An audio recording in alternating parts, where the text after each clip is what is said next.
The chick flick, which my wife Kathy and I had been watching for the last 2 hours, was finally over. I had had one too many beers, but she seemed to appreciate it as I sat with her. I don't get it, John. How can a husband be so stubborn as to not understand and forgive his wife for such a small indiscretion? What the hell do you mean? It wasn't a small thing. She cheated on him for God's sake.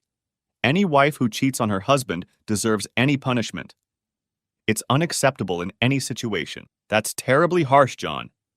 A loving husband would be more flexible than that. He would realize that just because she strayed doesn't mean she doesn't love him. It means her feelings for him are less than they should be.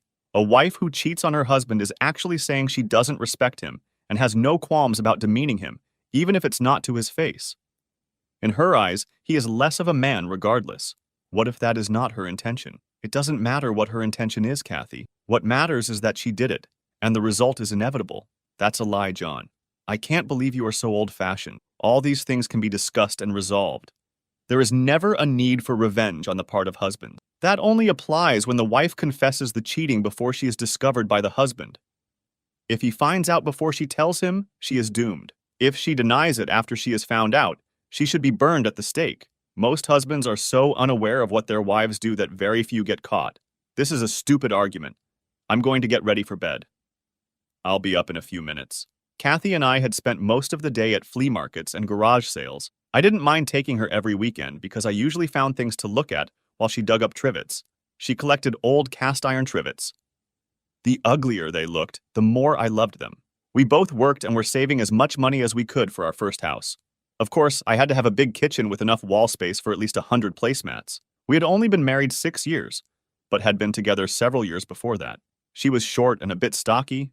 I used to tease her because she had pregnant hips. We planned to have several children when we got settled in the new house. Right now, all we needed was enough money for an 80% down payment. I was finishing up an article in Sports Illustrated, but I couldn't help but think about the conversation we had just had. Kathy seemed to be a little defensive about the cheating issue. The subject had never come up. In fact, I had never even considered it as a possibility, but now it caught my attention. Most of the men I work with have their wives tied up. I don't have Kathy at all. I had always trusted her and had no doubts about her fidelity. I had never considered cheating on her and hoped she felt the same way about me. In any case, I decided that a little snooping would not be inappropriate. I was sure I wouldn't find anything, but just to be sure, I would look. I worked from 6 to 4 and Kathy from 8 to 6. That gave me a little time to do some digging. I got off work around 9 o'clock the next morning and stopped by the apartment. I didn't know what I was looking for, but it was starting to sound like fun. Some kind of secret treasure hunt. I didn't get a chance to start because I noticed a strange, sweet smell as soon as I walked in the door. It was air freshener, and lots of it. I started sniffing around, trying to figure out what was going on. I ended up at the fireplace in the living room. Kathy must have burned something in the fireplace and was trying to mask the burning smell with air freshener. The bottom of the fireplace was clean and looked freshly swept. The black soot on the bricks was still wet. If she had burned something and cleaned it up, the residue had to be somewhere. I figured if she was smart, she'd take it to work. She wasn't smart. There was a plastic garbage can in the garage wastebasket. I spread newspapers on the kitchen table and emptied the bag. Most of it was black ash, but there were small scraps of paper and some photographs interspersed. I'd like to say that I managed to turn some of the debris into something legible, but I didn't. All I knew was that she had decided it was important to burn some old papers and photos so I wouldn't find out. That meant something was going on that she didn't want me to know about. After the conversation the night before, I was now getting worried. My whole life was dedicated to Kathy and the future we were building together. Now it seems that I was a little remiss in observing what was going on around me. She was not being honest with me about some aspects of her life. I knew very little about her work or her co-workers. I never thought it was necessary for me to know. Well, now she has my attention.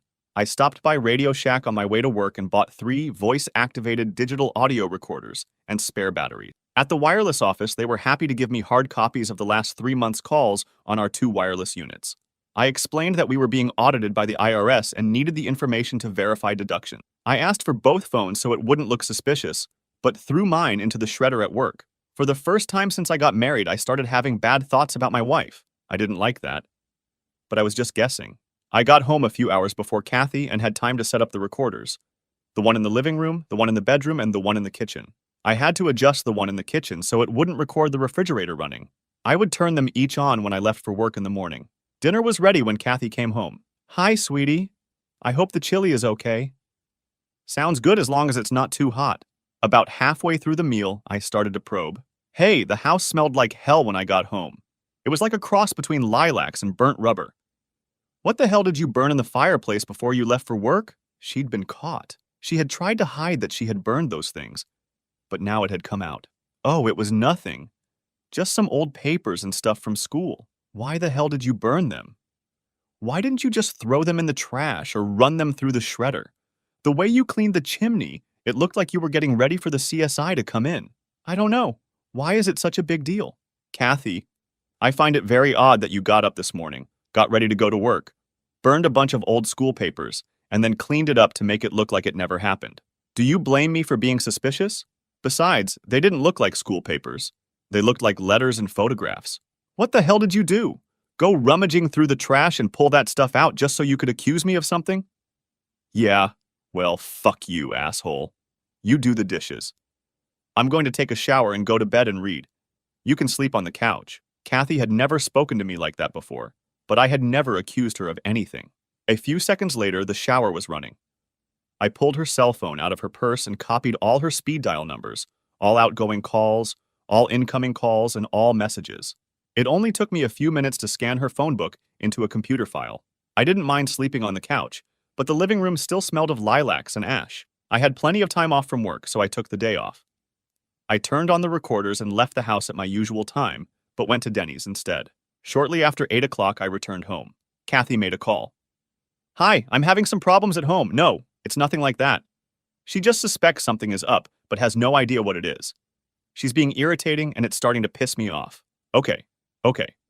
Sighs. I guess I can do that. Maybe Friday. See ya. I had no idea who the mysterious person on the other end was, but I figured I would soon find out. I wondered what would happen on Friday. I spent the morning at the library going through her phone record. I could have done it at home, but the library's reverse phone book was better than the internet and faster. Of course it didn't work for cell phones for shit. I was able to eliminate most of the numbers because I knew them or was able to correlate them with her address book. It stood out like a sour thumb, the number of a TR. It was on his speed dial and in his address book. Also in the address book was a landline number, which turned out to be a Tom Rollins. Kathy worked with him at Generex, and in fact, I met him a few times. The last time was about 10 days ago at a company event. He and Kathy were very close all night, and I remembered that I didn't like him. He was married to a cute little brunette who didn't seem to be having any fun at the party either. I made a list of all the times Kathy had called Tom in the last 3 months and all the times he had called her. None of the text messages came from him.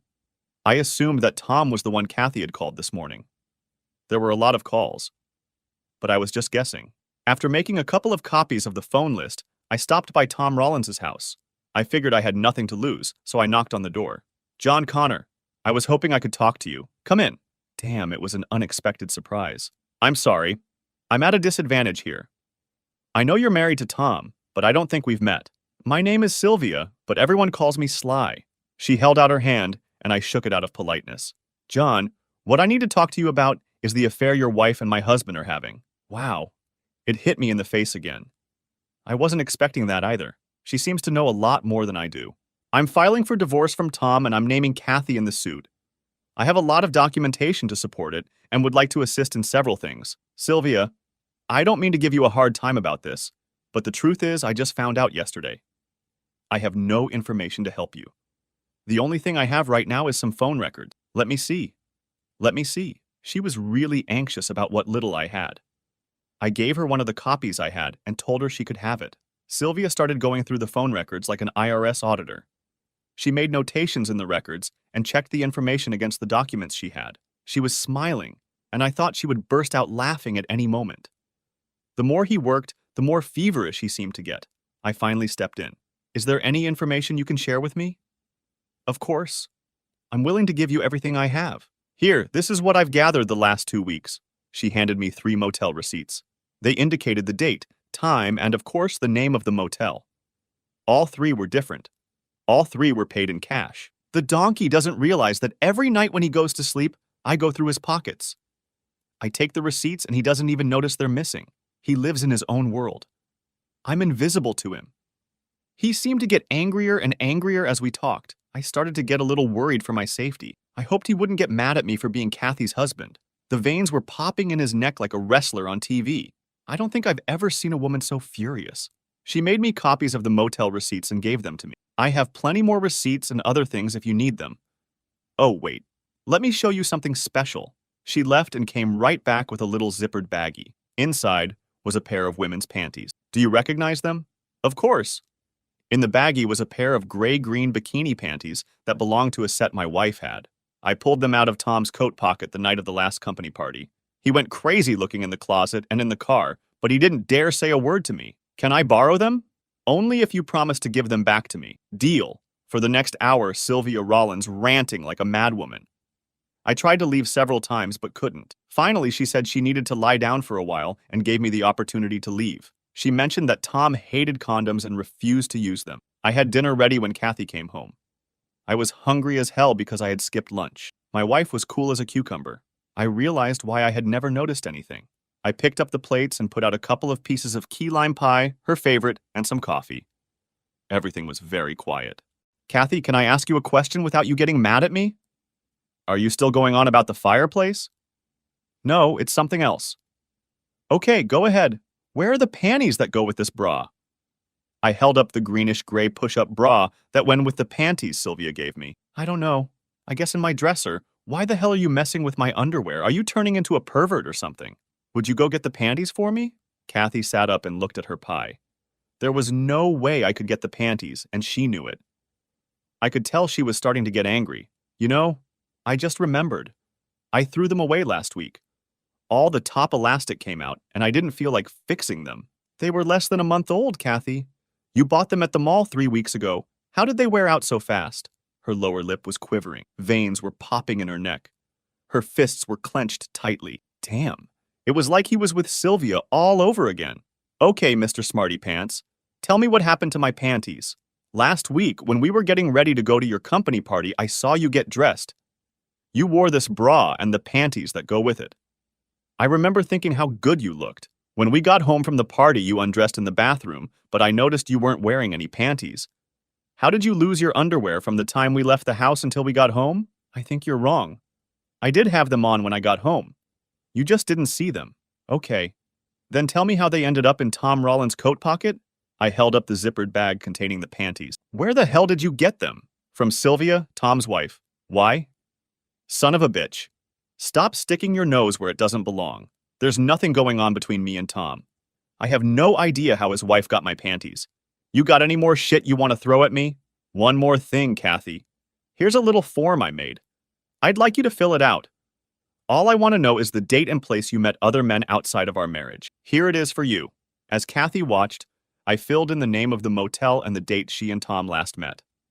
On the next line, I just put Tom's name and the name of the motel. On the next line, I just put in the date. Fill that in for me, Kathy, and then we'll talk some more. I knew the information I had entered on the form was correct. Kathy just stared at the paper and didn't move or say anything. Oh yes, one more thing, I said, raising my voice. I'm a little pissed that you and Tom didn't bother to use any kind of protection. It sucks that you cheated on me, but it's worse that you didn't even have the decency to use a condom. You had no qualms about bringing home some kind of disease to me. That really sucks. Did either of them bother to use protection, or was it just Tom who didn't? Hell no. It was just Tom. He was the only one who didn't use anything. There was a great silence in the room. I hadn't expected that outburst, and I don't think Kathy thought about what she was saying until it was too late. In her anger, she inadvertently hinted that she had had affairs with other boys besides Tom. I was just guessing. With one swipe, Kathy cleared half the table and ran out of the kitchen. I heard the bedroom door close and a soft cry. I spent the night in a motel. I called in sick to work and said I'd be gone for a few days. I returned Sylvia's panties as promised. She didn't say anything and seemed very depressed this time. I didn't press her and left as soon as I could. I found a small motel that rented rooms with kitchens by the week. Kathy wasn't there when I stopped by, so I went in and grabbed as many things as I could. I grabbed silverware, dishes, and some pans. It took me about an hour to set up my new kingdom. I couldn't help but think that a week ago, I had no idea something like this was going to happen. I started to walk out to the car when I saw Tom Rollins about 5 units down. He was carrying bags and boxes of stuff into the room. I had to chuckle to myself. The son of a bitch was doing the same thing I was doing. Either Sylvia kicked him out or he got fed up and left.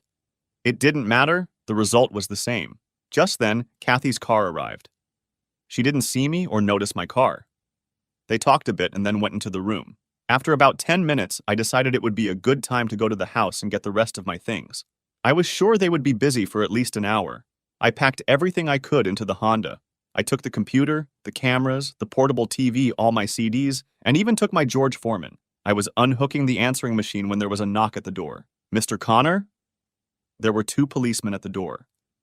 Yes. Are you Kathy Connor's husband? Yes, is she all right? Did something happen?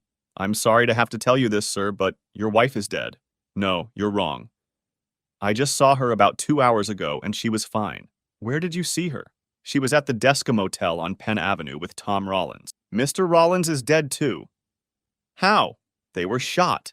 Look, I've been here the last 2 hours and I don't even have a gun. There's no way. Take it easy, Mr. Connor. Take it easy. We've got the shooter. Mrs. Rollins shot them both as they were coming out of their room. She emptied her gun into them and then called 911. She was sitting by the bedroom door crying when we arrived. Are you going to be okay, or do you need someone to stay with you? No, I'll be fine. Thank you. Would either of you like to buy a placemat? A week ago, everything was fine. What the hell had happened? I was guessing.